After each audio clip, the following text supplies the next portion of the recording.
first big animals to fly.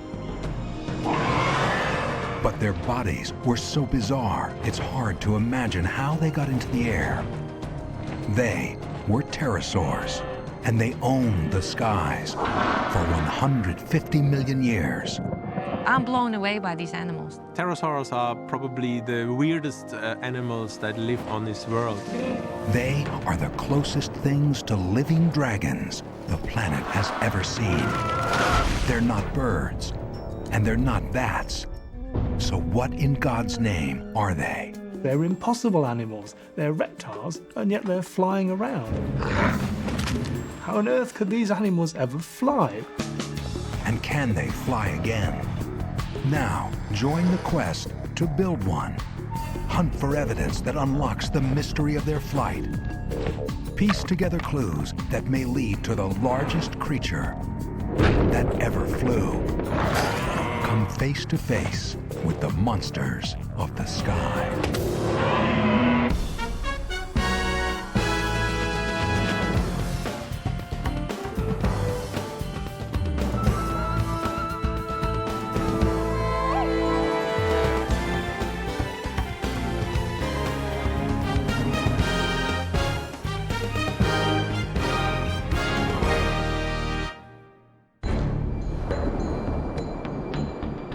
100 million years ago, Earth is a world where strange monsters swim and roam.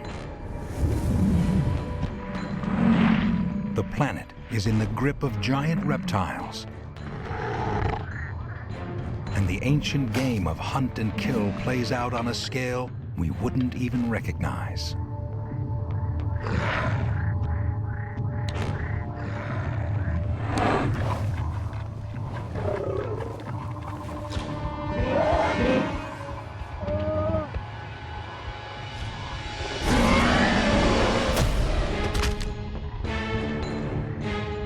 But there is another dimension to this world, often overlooked but more remarkable. It's the realm of the most mysterious creature of them all. Pterosaurs. Flying reptiles, some bristling with teeth.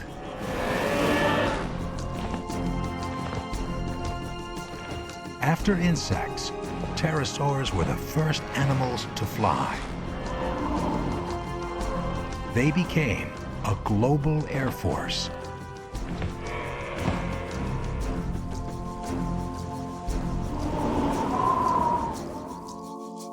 Pterosaurs appear abruptly in the fossil record 220 million years ago. We don't have a clue about how they evolved.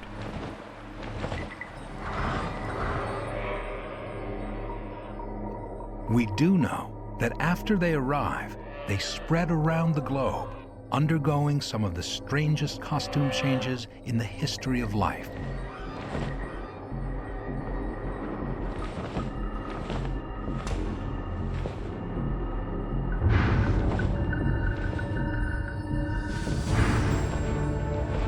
Some had short tails, others long. Some were as small as a sparrow.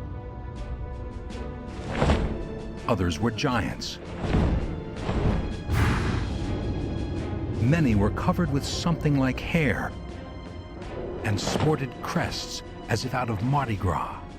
They had outrageous jaws, fine-tuned for hunting.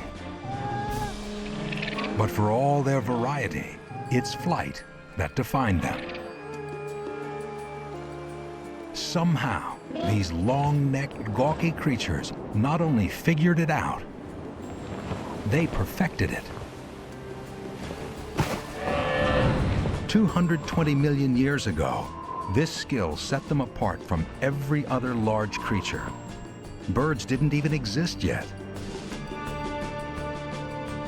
Pterosaurs ruled the skies.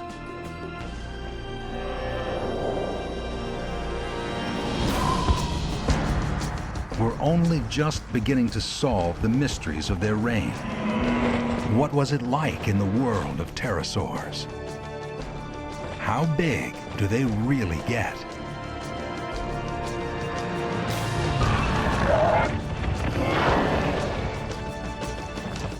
How does an animal that looks like a broken umbrella get its ungainly body into the air and actually fly?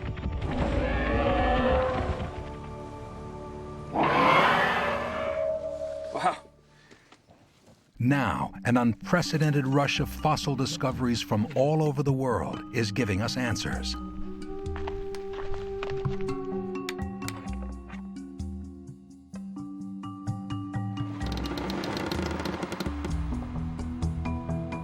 And the most intriguing find could rewrite the record books on pterosaur size.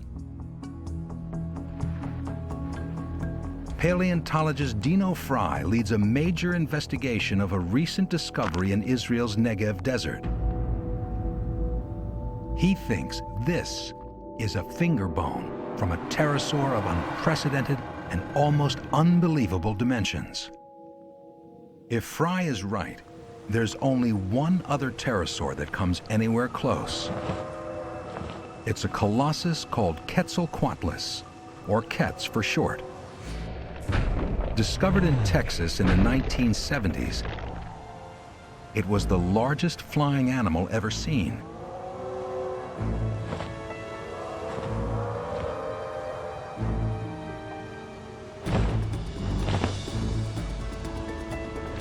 This monster soars over North America for millions of years.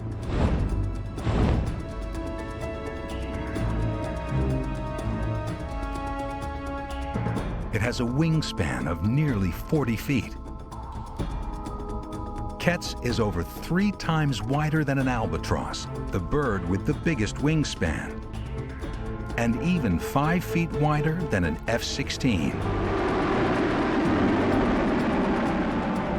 Quetz cruises at an estimated 45 miles an hour and weighs 300 pounds, over 6 times heavier than the largest flying bird. But the new discovery in Israel may be evidence of something a lot bigger. When I saw this big bone for the first time, I couldn't believe what I saw. I first thought that must be a tree trunk or something like that. But a close examination revealed that it must be a bone. And then I had this goosebumpy feeling, and I couldn't speak anymore.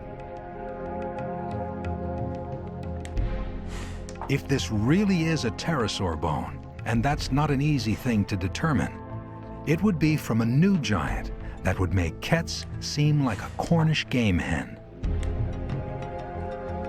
Whenever pterosaurs were discovered, their finders thought they found the biggest. And I don't know where it ends.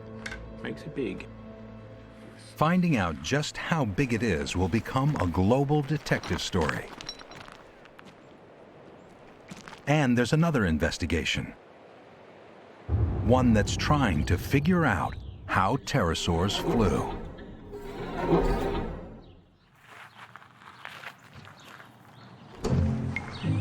Hi, guys. Hey, Margot. Led by Dutch engineer and Stanford professor Margot Gerritsen, a team will try to build a model, a lifelike flapping pterosaur that can actually fly.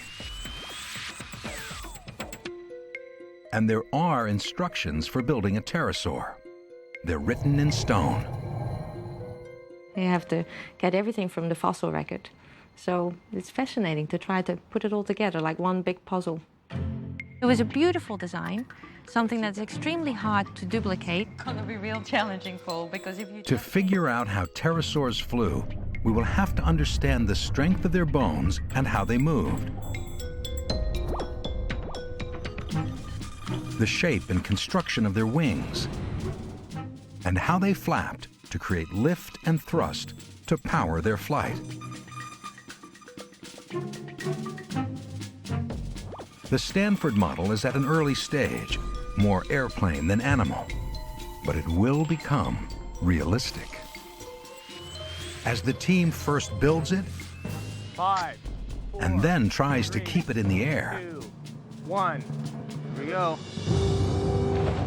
their goal is to solve one problem. What are the flight secrets of the first large animal to take to the skies?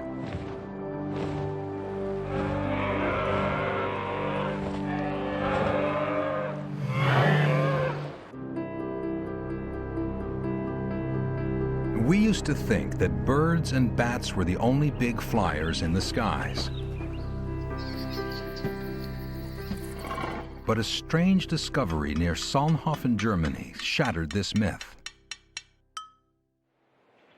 This limestone quarry is a huge evidence locker, loaded with clues about life in a shallow lagoon 150 million years ago. Less than 250 years ago, a quarryman found something baffling.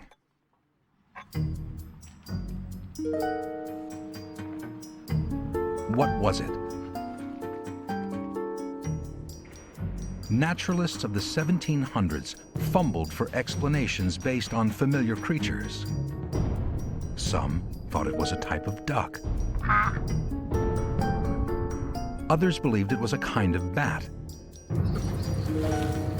Yet others saw the wings as good for swimming underwater. But the fossil defied them. It was unlike anything ever collected before. One man finally unraveled the mystery. That sleuth was Georges Cuvier. He was the first to figure out that animals had gone extinct. He was the first to understand what dinosaurs were. And here, 2 centuries ago, he applied his forensic eye to the German fossil and blew the case wide open. Cuvier received a drawing of this strange petrified animal, and he realized suddenly that it was completely a new order of animal.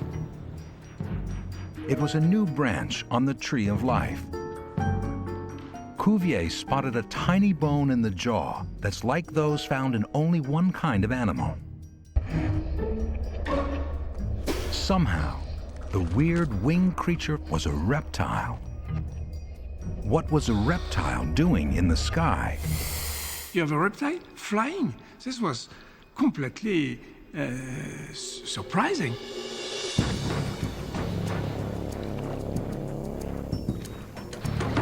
How could a cold-blooded, lethargic beast like a crocodile launch its bulk into the air?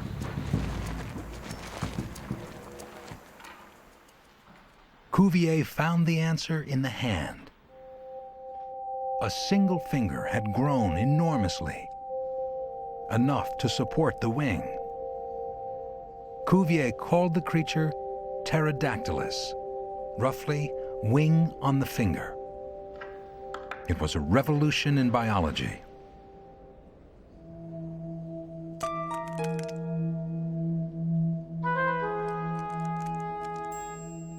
Cuvier could only imagine what it looked like when it took to the air.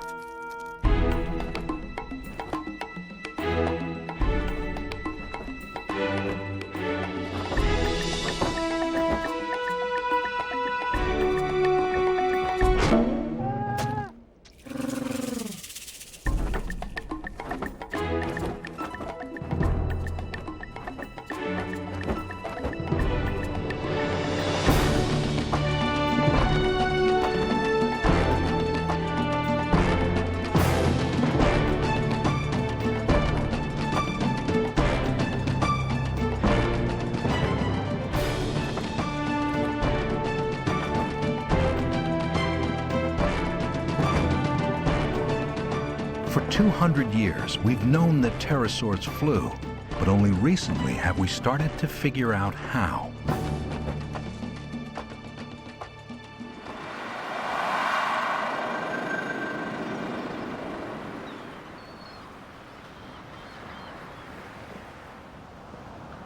It's easy to overlook what an incredible amount of skill it takes to fly. To get answers about how pterosaurs did it, take a look at the wings of birds and bats. All flying animals use the bones of the hands and fingers to fly, but they do it in different ways. Birds have lost the 4th and 5th fingers. They take the first 3 fingers, and these form the supports for the feathers. In bats, it's a different story. the four fingers stretch and control the membrane while the thumb is free. With pterosaurs, the pinky is lost and the ring finger is stretched. That's the signature weirdness of pterosaurs, a mega finger that supports the entire wing. But how do you replicate such an evolutionary masterpiece? The model's mega finger is built up with layer after layer of thin carbon fibers.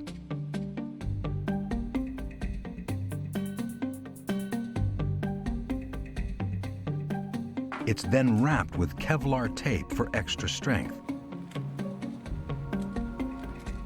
And now, the model has its own flexible and nearly unbreakable mega finger. But how did the wing it supported generate lift?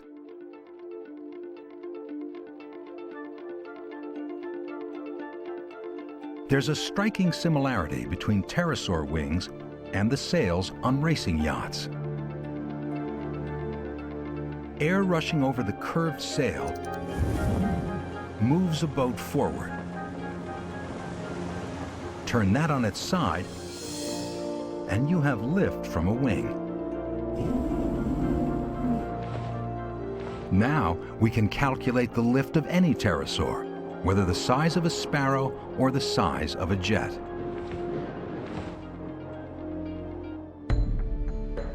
And in Israel, the hunt continues for flying giants. Dino Fry is now convinced that this big new fossil is a pterosaur bone. In pterosaur fossils, the bone wall is very thin. And it's built of interlaced layers that are strong like plywood. Inside the bone, there are fine hair-like struts, and the inner cavity is filled with air. And this makes pterosaur bones extremely lightweight. So light that even a giant could take wing. Fry comes to one more conclusion. The fossil from Israel is a wing bone, and it's just one of four that made up the megafinger. In Fry's mind, this thing is off the scale. It will take more evidence to determine just how big it was. With lightweight wings of any size, pterosaurs go everywhere, including Inner Mongolia, China. Paleontologist and National Geographic explorer Paul Serino knows they've been found here before. Over 100 million years ago, this area was covered by a vast lake, a pterosaur paradise.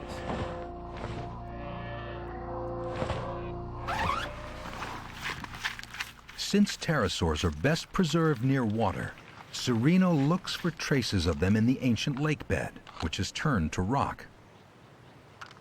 You pick up a rock, first thing a geologist wants to do is break it.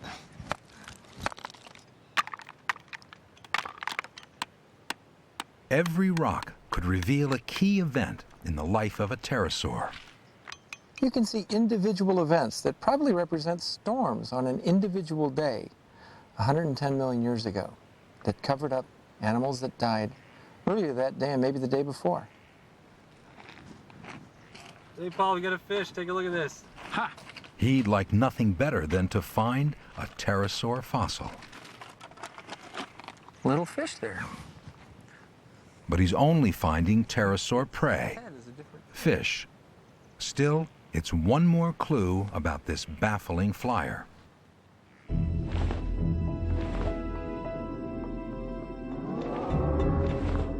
You see an animal that is like nothing else you've ever seen. It's the most bizarre, ungainly, beautiful creature. I mean, it's flying with a finger. Evidence of that finger is elusive, Pterosaur fossils are extremely fragile. It's very rare to get a beautiful specimen of a pterosaur. Nevertheless, he did it. A few years ago, on an expedition to Africa, Sereno found a pterosaur where no one expected it.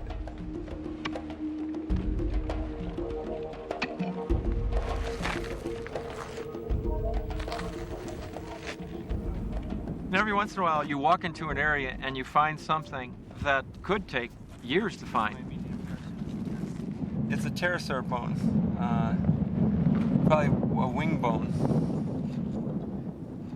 Because pterosaur bones are so unusual, we decided to go and collect that one. I left a group of students to do that, and it was taking them an awful long time. Finally, they reported back that, well, it had sort of grown. They had this folded wing finger measuring, the length of a human body.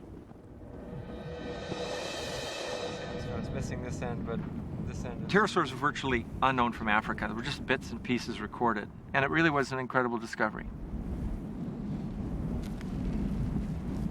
Before this expedition, major pterosaur discoveries had come from Europe, China, and the Americas. The discovery of our African pterosaur showed they had a global reach. They truly conquered every continent. Pterosaurs were a worldwide force, but they faced threats. One may have come from the jaws of an African superpredator, because on the ground, pterosaurs were sitting ducks.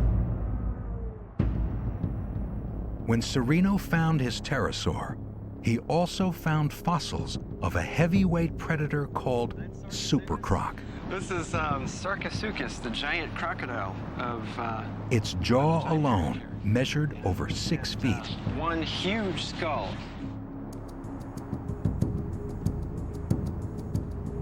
Did pterosaurs clash with this giant? Each may have hit where the other was weakest. Pterosaurs may have gone for easy pickings in the supercroc's nest. And the croc probably attacked when the awkward pterosaurs were on the ground.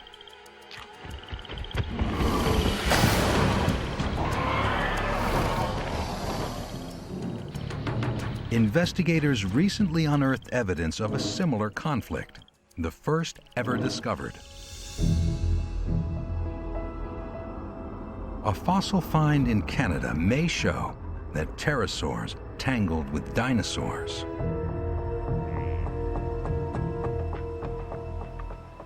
Dinosaur Provincial Park was once a North American Serengeti.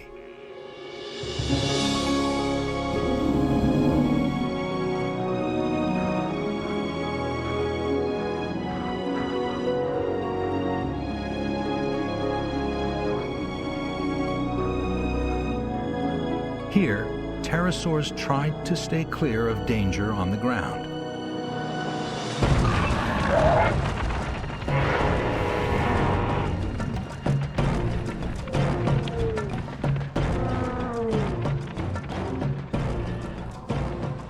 But they had to eat, and that meant landing.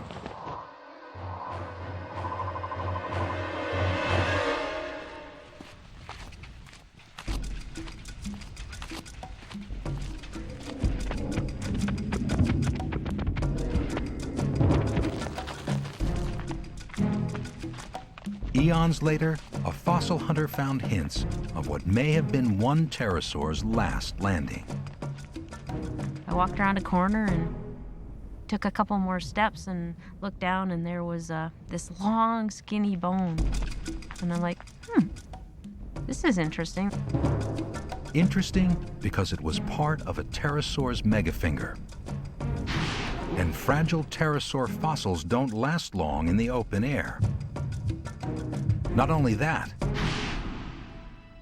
the first bone led to several more, and then to a kind of smoking gun. A tooth from something like a velociraptor sunk to the hilt in the pterosaur's shin. What happened?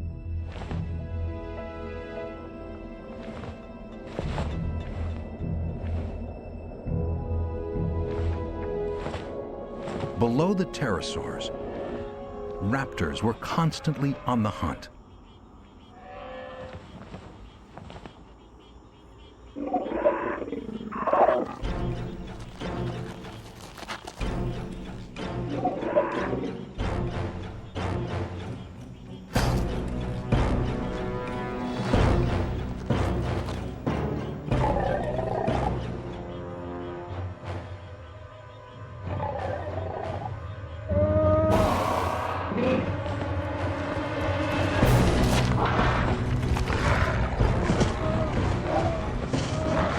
On the ground, pterosaurs were vulnerable.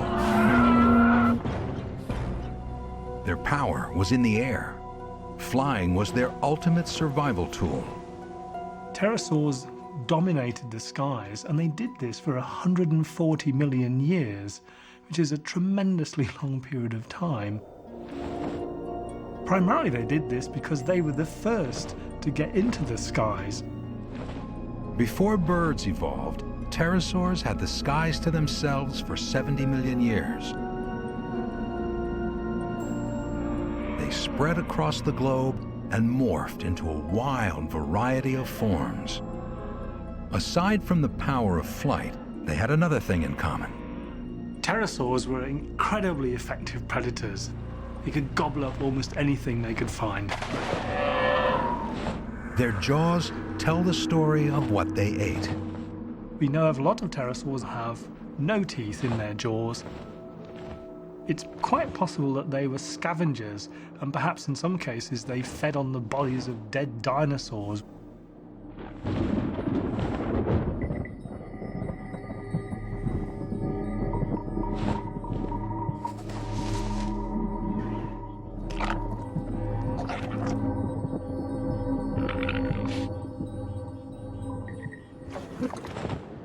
Many pterosaurs were aggressive hunters. Some were able to snag their fish on the wing. These big, long, sharp-pointed teeth basically are the tools of a fish catcher who wants to make darn sure that he grabs his prey when he sticks his beak into the water. One kind of pterosaur used a sieve of 1,000 teeth to strain for crustaceans. Other pterosaurs have long, sharp-pointed jaws which they use to lever shellfish off rocks or pluck them out of the sand. For all their variety of feeding techniques, pterosaurs were often found by water, shorelines, rivers, and lakes. And water wasn't just a place to eat, it was also a place to be eaten. Tylosaurs, giant marine reptiles up to 50 feet long, lived in prehistoric seas. Above them flew the nyctosaur. Its freakish 3-foot-tall head crest, as big as its wing, may have supported a kind of sail. To find prey, the nyctosaur had to fly low.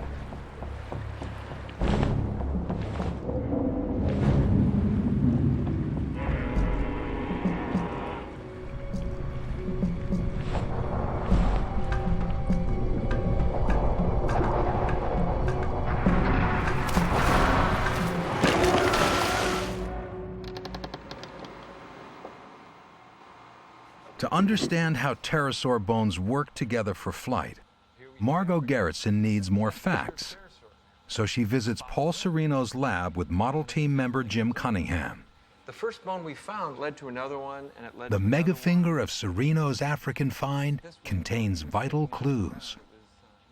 Well, when I first saw the fossils, I was just blown away because it makes the whole thing come very much alive.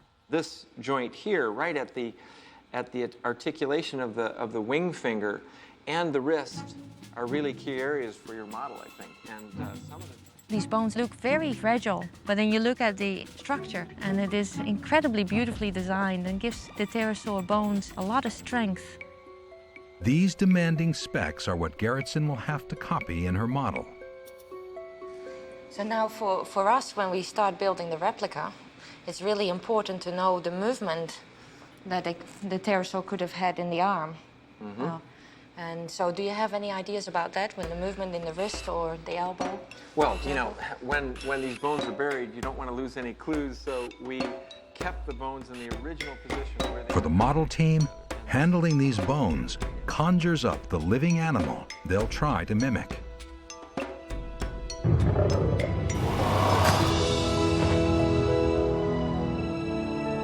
Its success in prehistoric Africa hinged on its extraordinary flight control. The 16-foot African pterosaur cast its shadow on duckbills. It cruised over prehistoric turtles.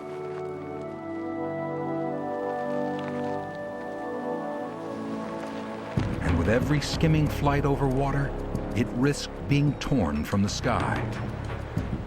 To avoid that fate, pterosaurs could not only fly, they could fly well, even at low altitudes.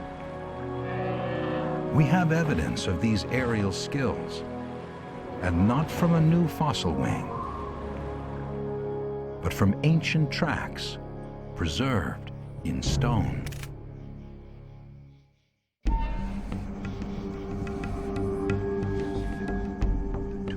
No one ever thought that pterosaurs were skilled flyers. Their clunky bodies seemed to prohibit anything but gliding. But near Toulouse, France, a new piece of evidence has trashed this myth. Two investigators examined the rarest of pterosaur fossils. Not petrified bones, but fossilized footprints.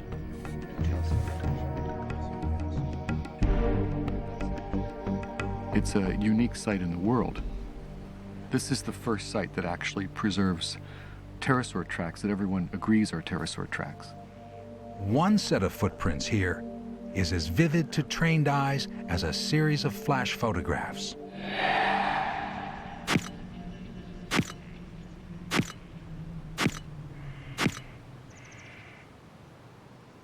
It's the only known record of a pterosaur landing. And how a flyer lands reveals how well it controls its flight.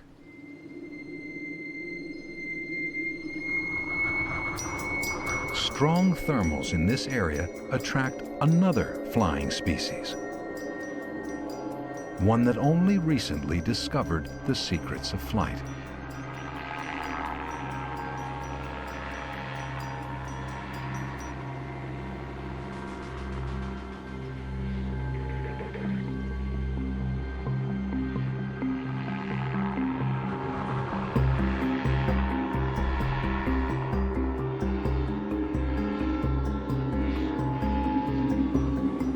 Paragliders have excellent flight control. They can land slowly.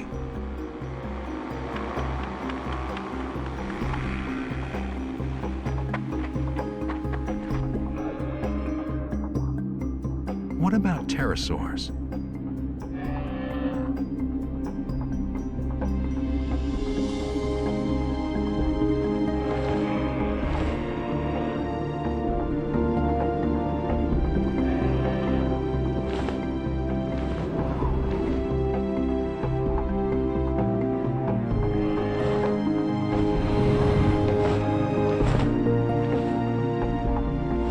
The trackway of this pterosaur reveals extraordinary flight control. It touched down slowly.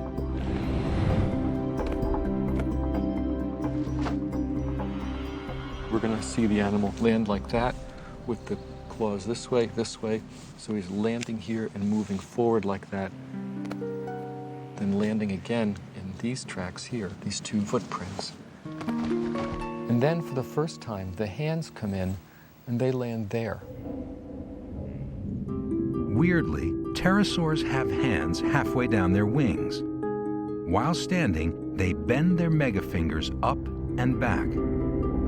This trackway reveals a key fact about pterosaur flight. They didn't make a running landing as many birds do. They slowed themselves down during final approach. So there's basically two ways it can do that. It can glide down, stall with its wings, and drop.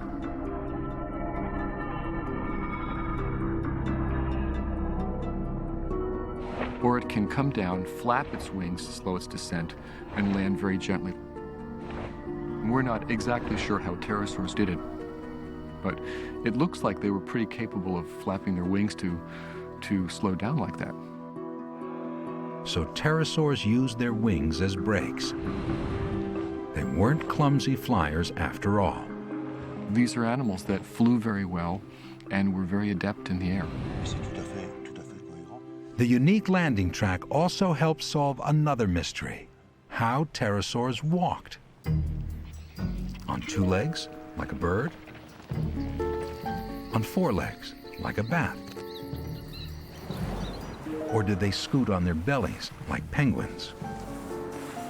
Because their forelimbs were so long and their hind limbs were shaped so much like birds, I reasoned that they probably would have only walked on two legs, their back legs. But in fact, these tracks showed that they did walk on four legs.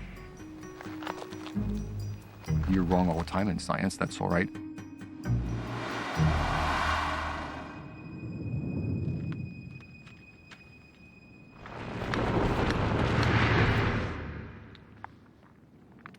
In the hunt for the ultra-giant, tracks will offer a different kind of evidence. Evidence about size. Fossil footprints recently found in Mexico look like nothing ever seen before.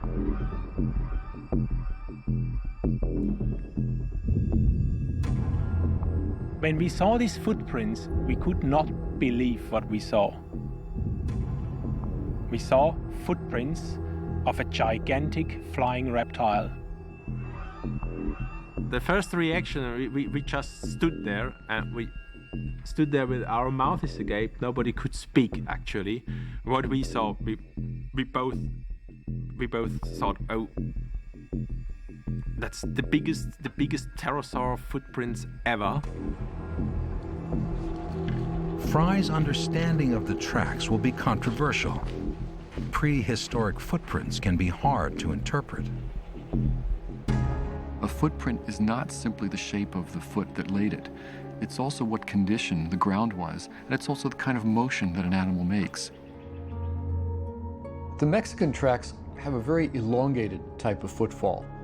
And this would appear to be the sort of thing that a pterosaur would make, but it's also the sort of thing that any kind of animal would make if it walked in really mushy ground. But the hand and foot outlines are so different that Fry concludes only pterosaurs could have left these tracks.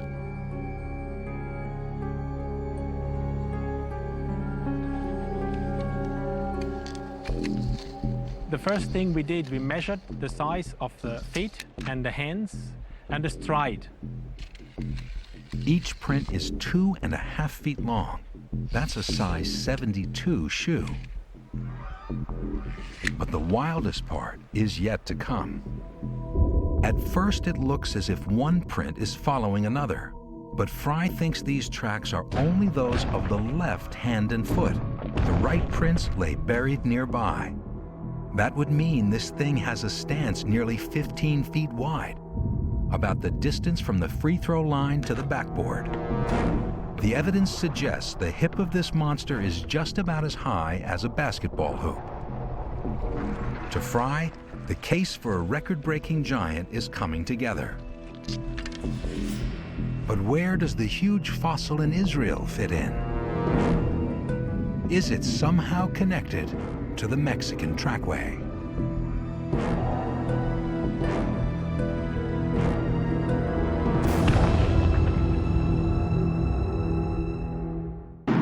Monster of monsters, big as a skyscraper.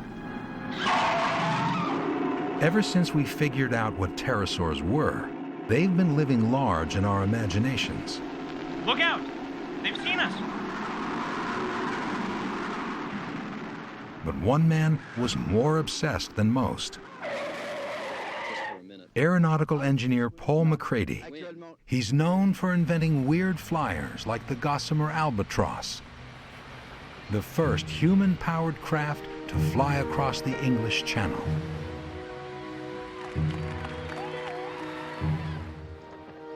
Captivated by pterosaurs, McCready set out in the 1980s to make the giant, Ketz, fly again. His team's biggest challenge was flight control, especially figuring out how to steer. Fossil expert Kevin Padian advised the project. They thought it really had to have a tail, and it didn't have a tail. But instead, they were very clever. This animal had a very long neck. So they used the neck as the way to balance and steer the animal.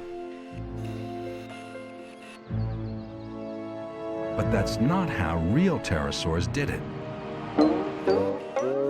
And even with this compromise, sometimes it crashed.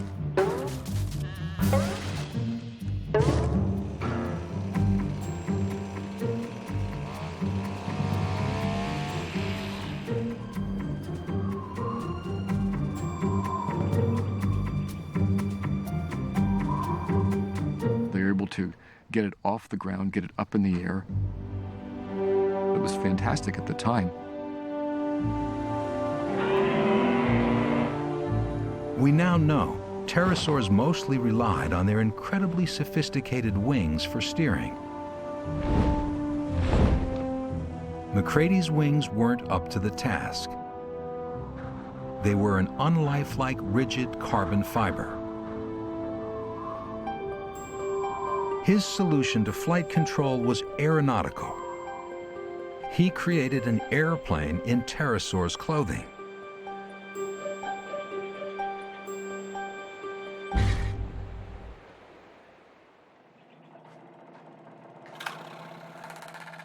Gerritsen, on the other hand, aims for a lifelike pterosaur that steers like the real thing.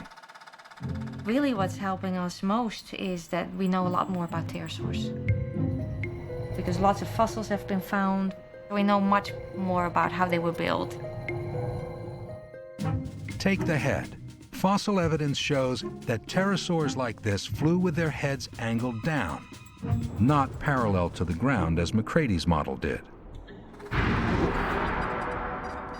A lowered head makes flight far more difficult to control. But that's how real pterosaurs did it. Weight is another challenge. Power to weight is the ratio that governs all flight. And here the model has another advantage: new super light components. The batteries are a lot lighter and very powerful, and that's helping us a lot. The batteries hold 15 times as much juice per pound as McCready's did. The servo motors are far smaller, lighter, and more powerful. But the biggest difference is the wing. The goal is to solve the steering problem by copying the complexity of a real pterosaur's wing. McCready's wing had only a single moving joint, the shoulder.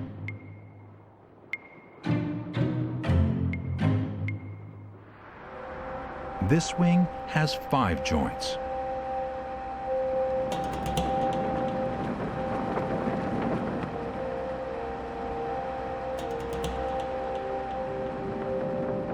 Now these lifelike wings are ready to be tested. Mounted on the fuselage of a remote control airplane. They'll fly at about 25 miles an hour, the estimated speed of the living animal. Like a kite, the wing membrane fills with air, taking on an airfoil shape which produces lift. The membrane's filling very nicely, and so hopefully that means we'll get a bit of lift out of it. This is the first chance for pilot Michael Luvara to practice steering. To do this, he uses a model airplane radio controller. Just like a real pterosaur, he reacts to the wind by adjusting the shape of the wings. Uvara is filling in for the pterosaur's brain. In this controlled test, the wing membrane works.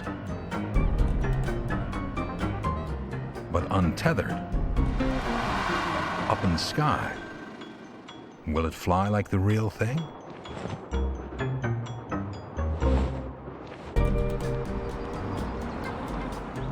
Getting into the air is such a big technical challenge, it looks like magic. And in pterosaurs, most of that magic is in the wings.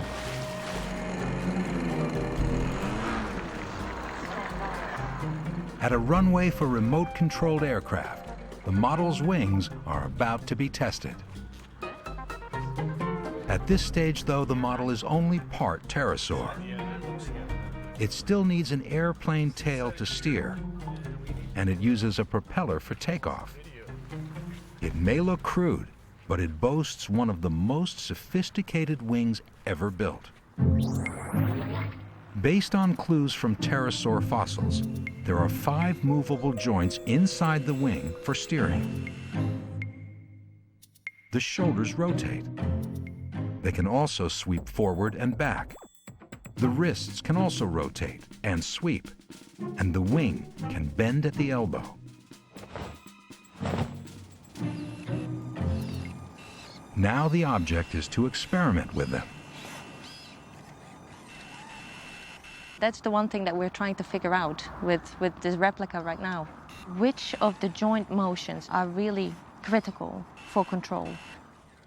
The answer was wired into the real pterosaur's brain. So Luvara will have his work cut out for him. Here we go.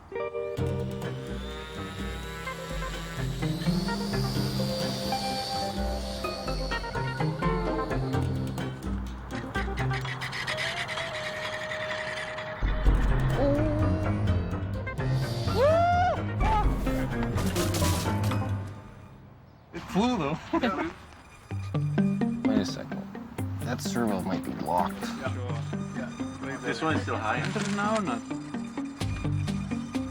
It's still a little high. What if we go like this? Does that help? The damage is minor. The model will get a second chance. It looks like it wants to lift off, so we might actually get airborne.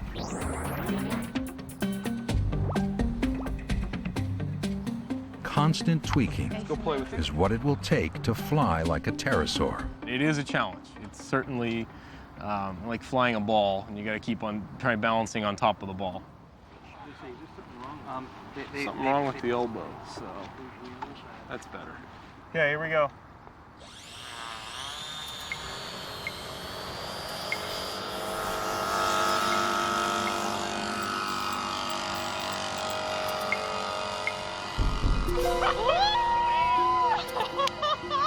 That's amazing!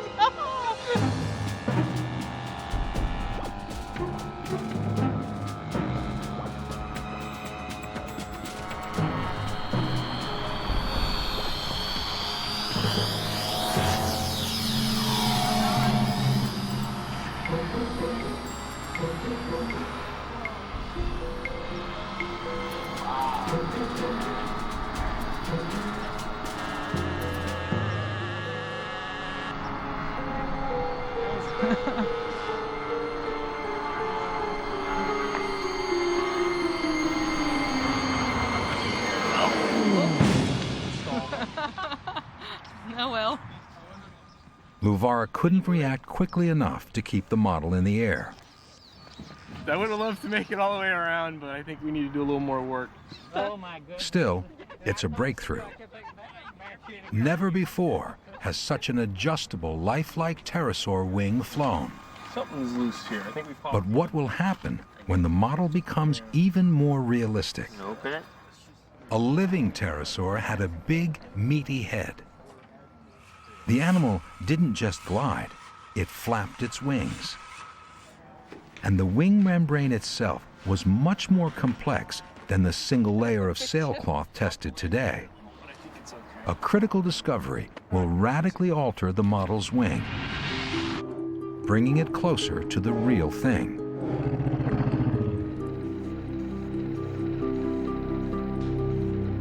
In the 1800s in Germany, bone hunters found a remarkably detailed fossil. Hidden inside, the defining feature of pterosaur wing membranes. Pterosaur wing membrane is a unique construction in nature. A layer of stiffening fibers controlled the wing shape. Fibers run diagonally from front to back to stiffen the wing and maintain the airfoil shape.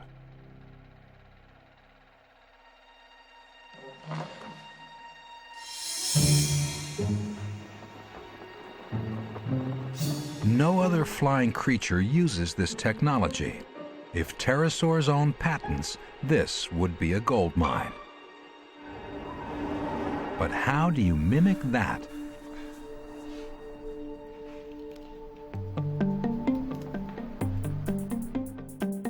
The solution is ingenious. Nylon line. It's the closest thing to pterosaur wing fibers. Paleo artist Hall Train lays it in at the same angles as real pterosaur fibers.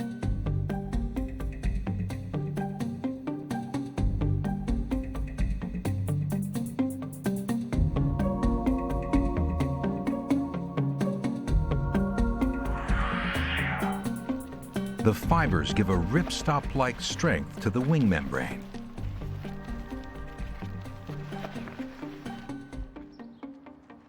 So the unique fibers in the pterosaur wing made the wing a lot stronger in this direction from the outer wing that carried the large forces to the inner wing.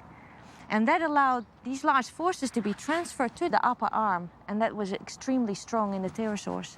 And because of that, the pterosaur wing was allowed to grow much larger than the wings in birds.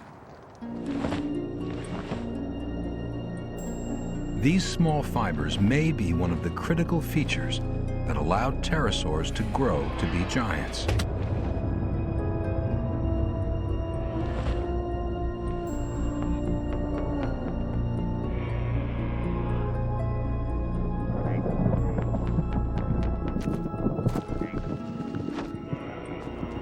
And pterosaur wings have even more secrets. Ultraviolet light allows investigators to see beyond hard bone into soft tissue.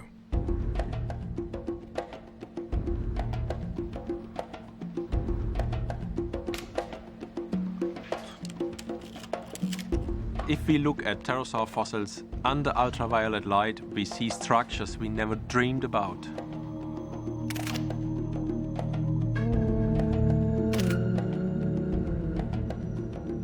The first revelation, dark canals. They're blood vessels that nourish and cool the wing membrane. Then, a key find. White flecks indicate muscle that could contract or relax to respond to flight conditions. Aircraft engineers, they get incredibly jealous because what they like to do is to build a wing that can be adjusted at any place to any circumstance in the air. And the only animals that achieved that were pterosaurs. Now we have a new picture of pterosaur wing membranes. Their unique layer cake construction may have looked like this. On the bottom are the stiffening fibers that help the wing keep its shape. Next is a layer of skin. On top of that are the muscle and blood vessels revealed by the UV images. The top layer is again skin, now with a fine hair-like covering that may smooth airflow and increase lift. And something in that top layer may have acted as a kind of sunblock. There's one layer that isolates the wing from the burning sun of the Mesozoic skies. The wings of bats have no such protection. Bats, they have the problem of the sun. They have to fly at night in order to avoid sunburn. In fact, many bats would die if they flew during the day. But pterosaurs could and did rule the daytime skies.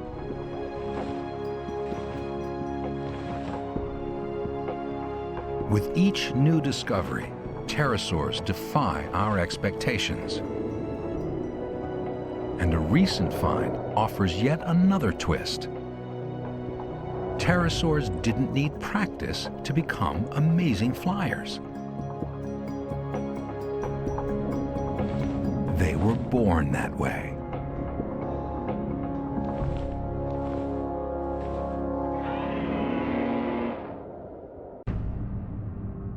Pterosaurs don't give up their secrets easily. A fundamental fact about these outrageous flyers still eludes us. Were pterosaur babies born live, like some snakes or lizards, or did they hatch from eggs? This question was answered only recently. In China, 2 paleontologists uncovered a fossil of a tiny, curled-up pterosaur. It was a pterosaur chick inside an egg. The discovery of the egg was probably the find of the century, because this tells us something about pterosaurs, about how they reproduced, of which we had absolutely no information before. It was pure speculation, and suddenly here we have an egg. But we don't yet know when young pterosaurs could fly. Dave Unwin has a controversial theory. Evidence shows that many baby pterosaurs died far from the nest. We find the fossil remains of these individuals miles out at sea. And the only way they could get there is if they were actually flying animals and they got caught in a storm, ended up dead in the water, and were buried in the sediments at the bottom. Could pterosaurs have flown right after hatching? Newborn birds and bats can't because they're awkwardly proportioned.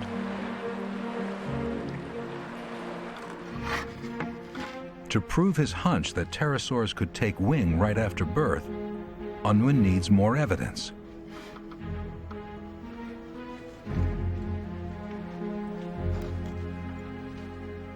So he's assembled a rare series of fossils, the same kind of pterosaur at 3 different ages.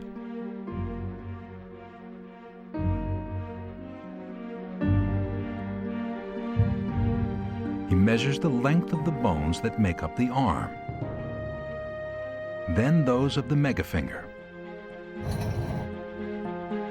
Unwin finds that the arm and the megafinger grow at the same rate. So the proportions of the wing don't change at all.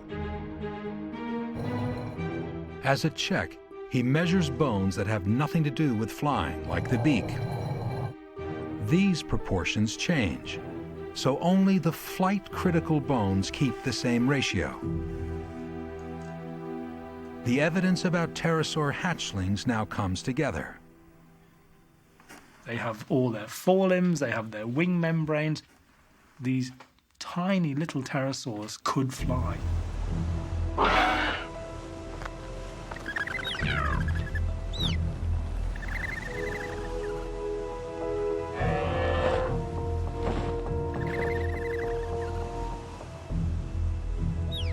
Flying babies challenge our ideas about flight, but so does a flying giant. Near Israel's Negev desert, investigators searching for an enormous new pterosaur must now corroborate their evidence. Dino Fry thinks they've got a gigantic bone, just one of 4 in the suspect's finger. 8,000 miles away in Mexico, they have giant footprints. Both clues suggest there once was a giant. But are they from the same suspect? If they could tie them together, the case would get much stronger. And that's what they do. By figuring out the age of the sites where the evidence was found, one in Mexico and one in Israel, they get a match. Both are about 71 million years old. But then Fry's case suffers a setback.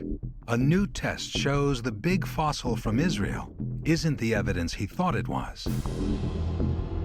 Under the microscope, a thin slice reveals patterns not visible to the naked eye. What Fry was convinced was bone turns out to be wood. Without the megafinger's fossil, Fry's case now rests on the tracks alone. Tracks he's sure were made by an ultra-giant pterosaur. He will use this trackway to figure out size. By taking measurements of foot and leg bones from other pterosaurs, he can scale them up to match the prints. What was the wingspan of the monster that once walked here?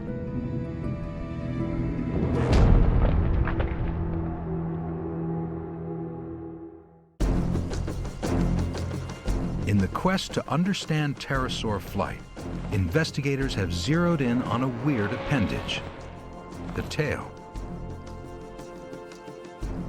Early pterosaurs had long tails. 50 million years later, they'd begun to shrink. Their wings took up the slack, providing critical flight control. The history of aircraft shows the same progression. Early airplanes required big tails. Now, state-of-the-art craft can manage without them, but only because their wings are so sophisticated. Following the path of evolution, Gerritsen is shrinking the model's tail. But that will make stable flight harder. Now the wings will take on more steering control, just as in the real animal. Now when we're moving the wings back like this, the pterosaur will start to dive down. Where we want to go up again, we're moving the wings forward.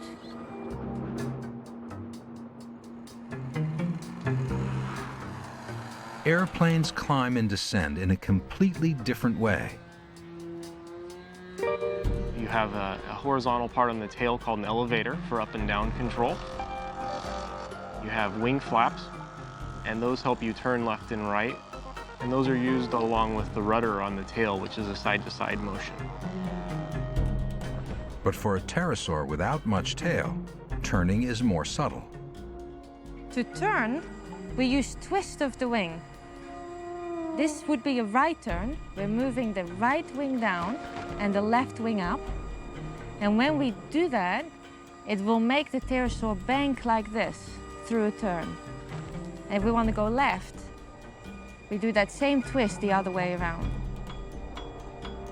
With its nimble wings, the model is nearly ready for its next flight test.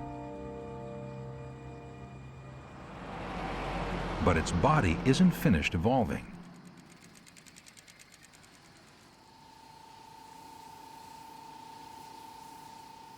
Blood vessels reinforce the idea that a real pterosaur's membrane was living tissue.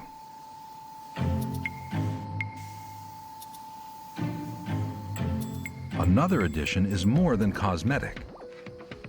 Fossil evidence says the wings had hair. What was it for? It's possible that, like the dimples on a golf ball, that the fur created a boundary that allowed the air to travel faster over the surface and created more lift.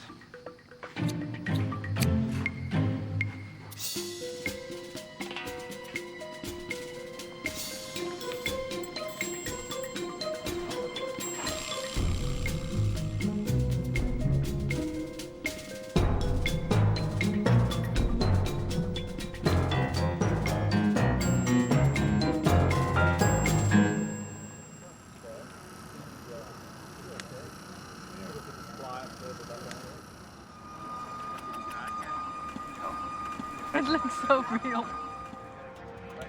After its makeover, the replica is so lifelike that it's given a name, Herky, short for Hercules.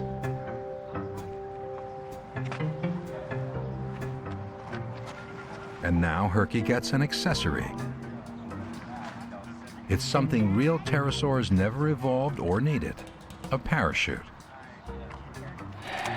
Pterosaurs were also known for weird head crests. This metal one is part of a system to keep the head pointed into the wind, as real pterosaurs likely did in the air. For this crucial test, a large remote-controlled airplane will carry Herky aloft and then drop it. You want to check it? This is going to be our first flight with fur on the wings. It could go unstable, but I think in generally we're going to be quite all right with it. This is close to being the weirdest thing I've ever flown. Okay, mothership camera. Okay, lens cover off. The team performs final checks at a makeshift mission control. Should be on channel 2. All systems look good, but there's one nagging worry. We don't have these fast ways to control this, as a pterosaur could have done. Something goes wrong, pterosaur would immediately have controlled it. We don't have that. Our response is a lot slower. There are a lot of risks associated with this, and we could lose it. Herky must rely on Michael Luvara's reflexes. A real pterosaur had a big advantage, a flight computer, its brain. A new discovery suggests that its brain could make precise micro-adjustments of the wing many times a second. In a major breakthrough, recent X-ray scans of their skulls revealed faint imprints of pterosaur brains. Pterosaurs had huge balance organs that were able to measure tiny changes in pitch, yaw, and roll. A large part of the brain helped keep the pterosaur's eyes steady during quick maneuvers, a critical skill for hunting.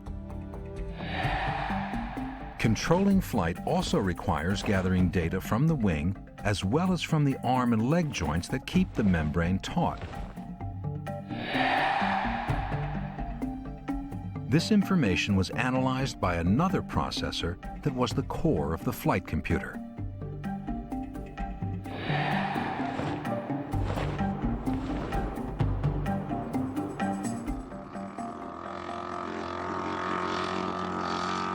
Okay.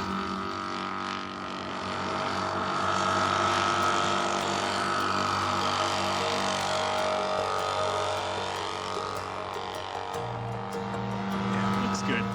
With Luvara filling in for Herky's brain and a second pilot controlling the mothership, a gliding test of Herky's lifelike wing begins. Altitude. Okay, one more lap. The pterosaur will be released at a height of 700 feet. Okay, countdown to launch.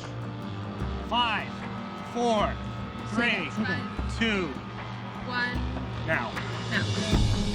The drop is clean. The next step is critical.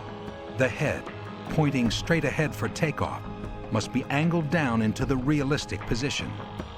800. Woo! But now Herky pitches down. Luvara tries to release the parachute.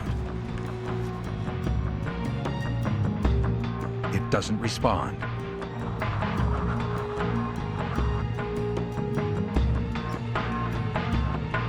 No, no,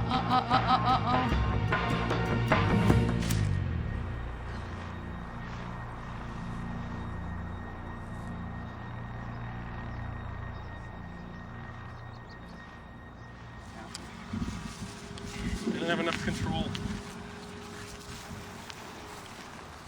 Why did that parachute not come up? Herky hits the ground nose first at 40 miles an hour.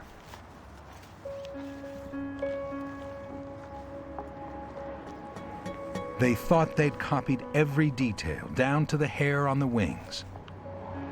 So what went wrong?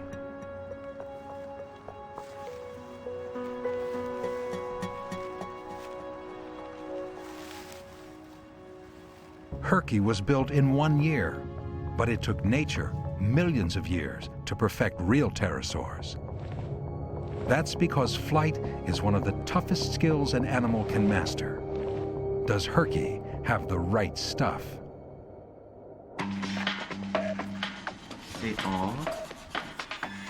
Herky's a wreck.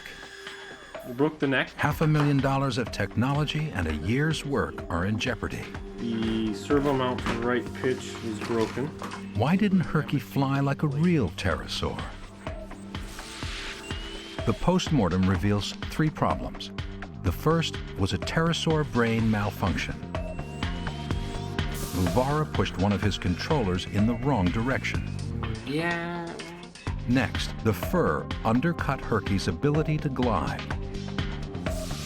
The role of fur on real pterosaur wings is now more mysterious than ever. Finally, cosmetic changes interfered with Herky's flight and took him straight into the ground. No, no,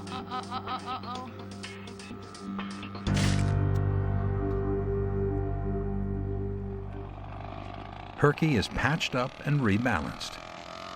Good luck, Herky.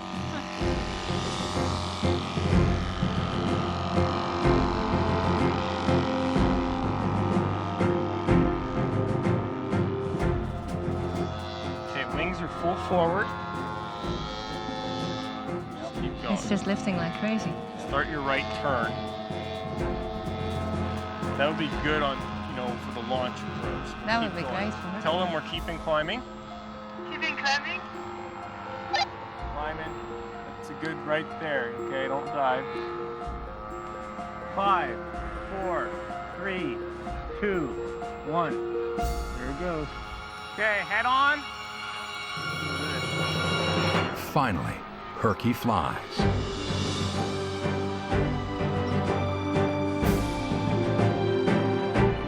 That is looking good.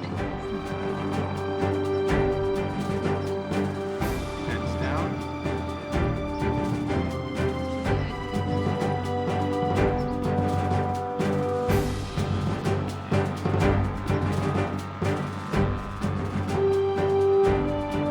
Coming at us. Landing! That's beautiful. That was beautiful at the end. For the first time in 65 million years, a nimble-winged pterosaur glided across the sky. The neck is not broken. Does it still have a pulse? But Herky and his kind didn't survive for millions of years just by gliding. They had to flap their wings. How did they do it?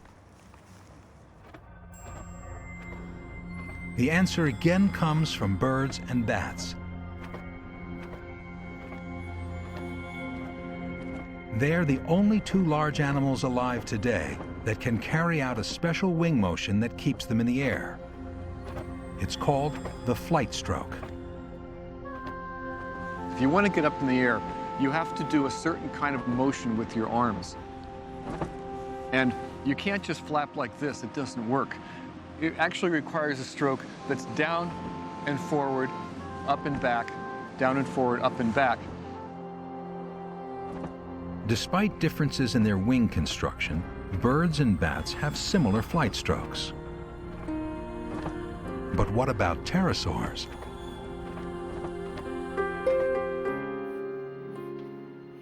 Herky's flight stroke is a motion derived from fossil evidence. But figuring out a flight path for the moving wing is only half the problem. How did pterosaurs drive the motion? Pterosaurs had massive flapping muscles. In other words, they had a powerful engine.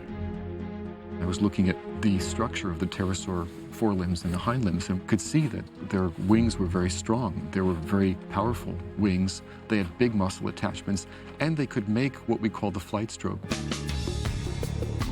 Pumping wings at high power for a long time is something only warm-blooded creatures like birds and bats can do. They have a racing metabolism, a V8 engine.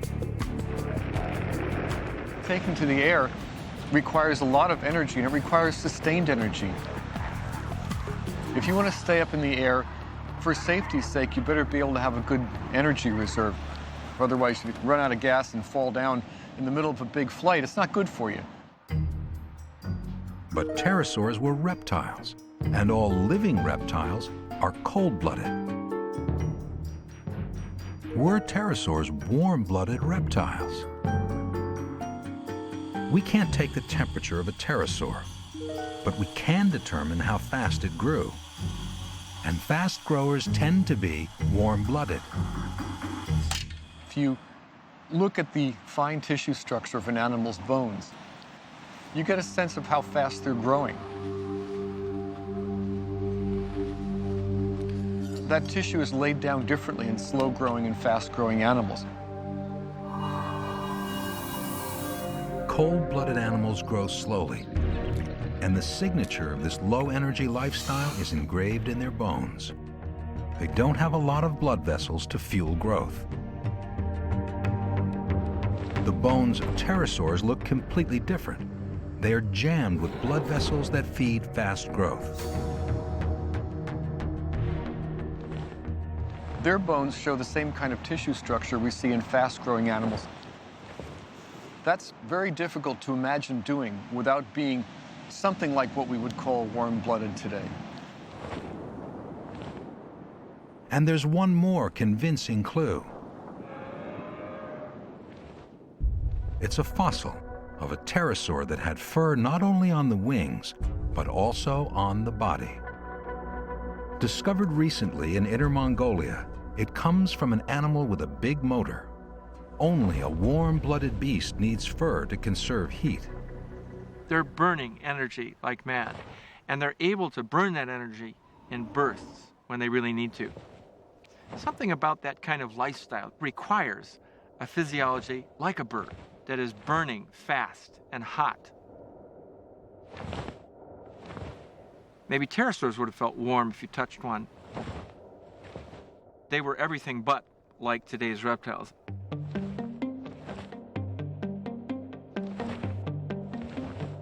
In addition to strong muscles that operate at high power, a pterosaur needs one more feature to execute the flight stroke. A strong airframe. And that's exactly what they have. Its core is a huge breastbone. It's braced to a framework of bones, including the shoulders. This chassis is where the powerful flapping muscles attach.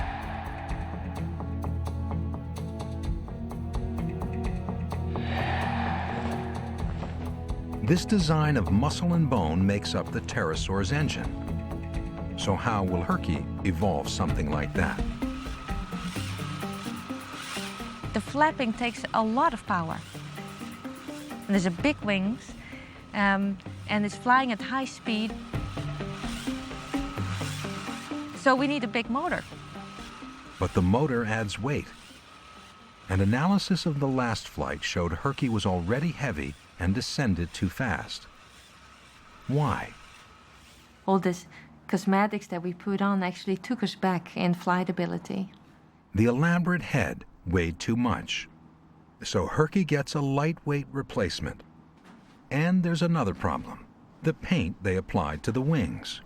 It changed the elasticity of the wing.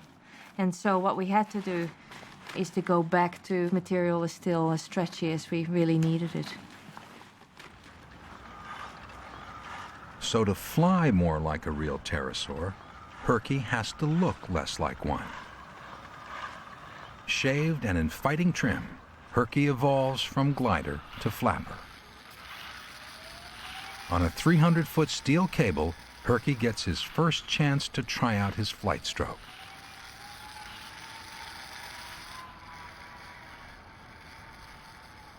What I really liked about today's test was how the flapping cycle looked. It looks very natural. We have the wings going in and out, as the pterosaur would have done and birds do, and I think that makes a tremendous difference. In an animal defined by its wings, the flight stroke is the key to survival. It let pterosaurs control the planet's skies. It may have even let them fly at birth.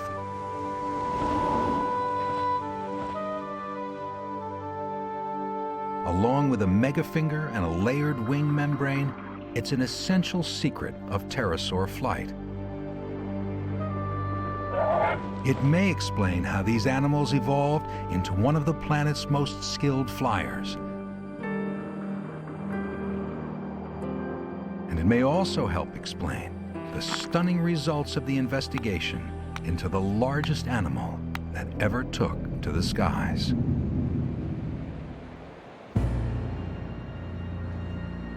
Herky's been worked over, crash tested, and refined. He's as close to a real pterosaur as the team can make him. But is he close enough?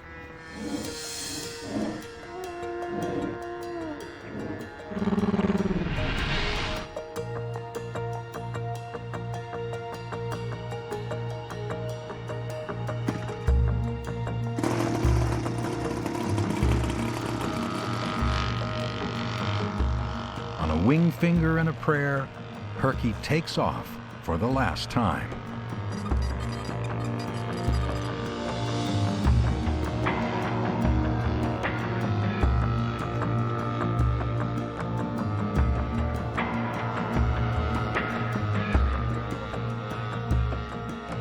Five, 4, 3, 2, 1. Here we go. Now it's time to flap.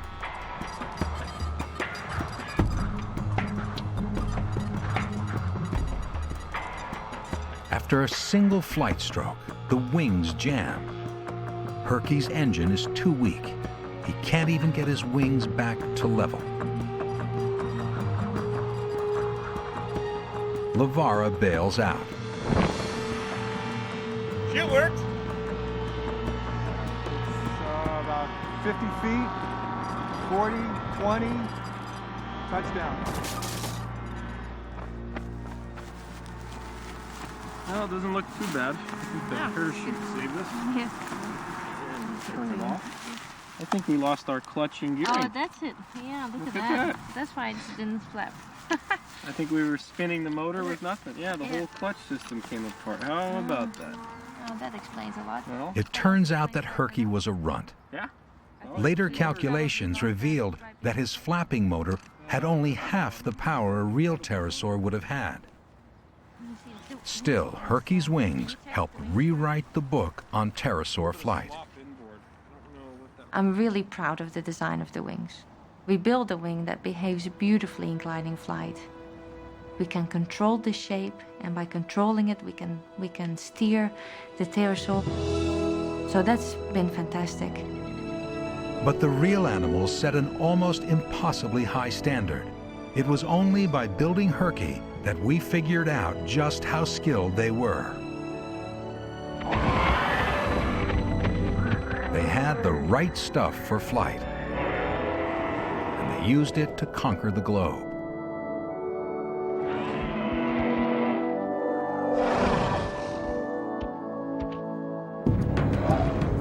Tenacious hunters, they adapted to different diets.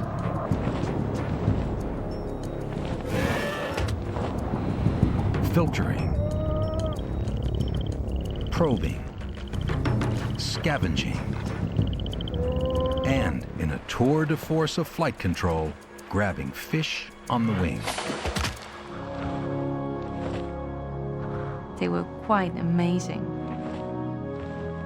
Compared to every living animal that I know, every living flyer or man-made flyer, I think the pterosaurs beat them all.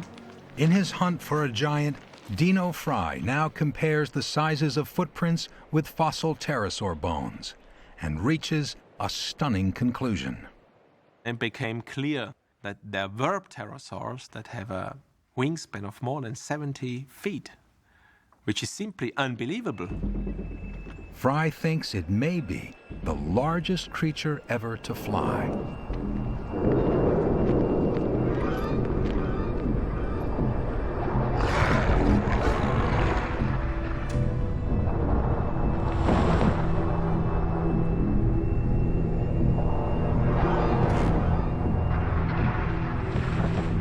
It would have been a monster, more Airbus than animal, almost beyond comprehension. Its eye may have been the size of a basketball. Its egg may have been as big as a playground trash can. And its wings would have been so long, it could have almost dunked at both ends of the court at the same time. Pterosaurs in general are such an enigmatic, interesting group because every time we think we know something about them, we're wrong.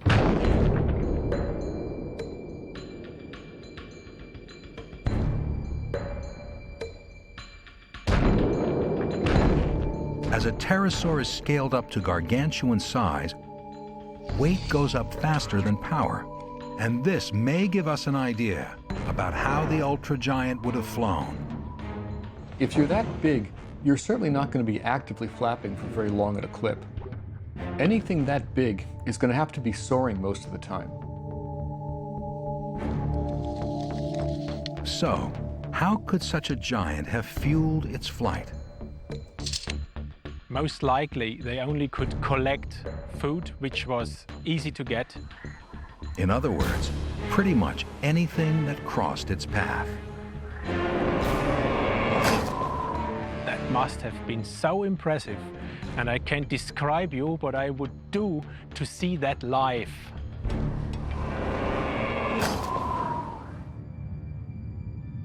The ultra-giant would have felt nature's force just like any other creature. After ruling the skies for 150 million years, the sky monsters and the planet suffer a calamity. An asteroid strikes the Earth.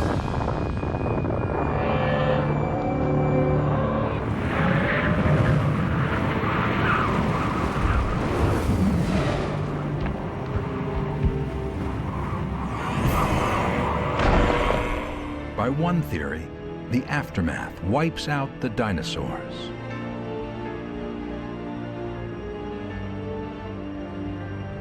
The monstrous marine reptiles disappear too.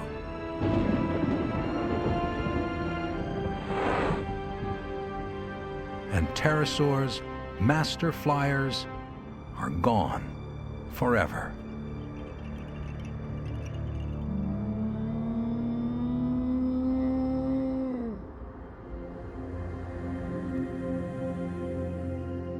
The skies are left to the birds and the bats. But for all their majesty, they'll never match the grandeur and weirdness of the greatest creatures to ever take wing.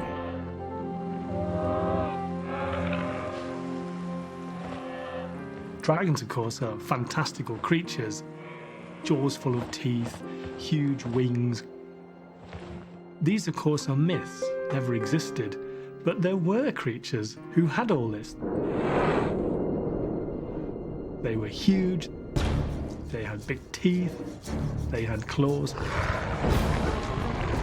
and they were the pterosaurs.